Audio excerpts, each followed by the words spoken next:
নমস্কার বন্ধুরা, আশা করি সকলেই খুব ভালো আছেন। শনিবার দিন সকাল সকাল বেরিয়ে পড়েছি বাজারের উদ্দেশ্যে। কলেজের সামনে দিয়ে যাচ্ছি, কেমন বেড়া বাঁধা চলছে দেখুন। এই যে গণনা হবে তার আগে চারিদিকে বেড়া দিয়ে ঘিরে দিচ্ছে।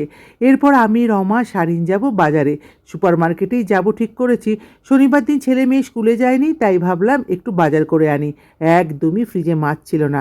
মোটামুটি পুরো সপ্তাহে একটা মেনু যদি ঠিক করে নিতে পারি, তাহলে আমার মনে হয় বাজার করাটা খুব সহজ হয়ে যায়।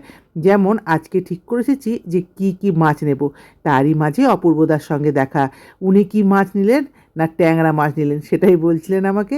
তারপর আমরা এগিয়ে গেলাম। প্রথমে এই বড় বড় চিংড়িগুলো একটু নিয়ে নিয়েছিলাম। তারপর আজকে ঠিক করেছি সবাই মিলে একটা বড় কাতলা মাছ কেটে তিনজনে ভাগ করে নেব। আর আমি একটু তারপর পাবদা মাছ নিলাম, সঙ্গে নিলাম জাপানি পুঁটি, আর নিলাম একটু মোরলা মাছ। ভাবছি একটু সামুদ্রিক যে কোনো মাছ নেব।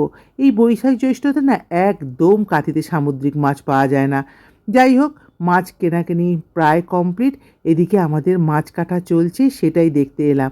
এই যে মাছগুলো কি সুন্দর এরা কেটে কেটে ভাগ করে বলে বোঝাতে পারবো না। মোটামুটি পুরো মাছটাই সমান ভাগে 3 ভাগ করে নিয়েছে। এরপর একটু সবজি মার্কেটে ঢুকবো। এবারে ঠিক করে এসেছি কী সবজি করব। তো সেই হিসাবেই বাজারটা করে নেব।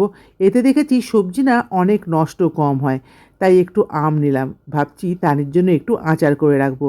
এরপর এই বাজারের ভেতর দিয়ে আমরা চলে যাচ্ছিলাম নোনা মার্কেটে। এখানে সব সামুদ্রিক মাছ পাওয়া যায়, কিন্তু এই বৈশাখ জ্যৈষ্ঠ মাসে বললাম না একদমই পাওয়া যায় না, পুরো খাঁকা করছিল একদম বাজারটা। এই ছোট ছোট সামুদ্রিক মাছগুলো নিয়ে আমাদের বাজার কমপ্লিট করে বেরিয়ে পড়লাম। 2 ব্যাগ মোটামুটি বাজার করেছি।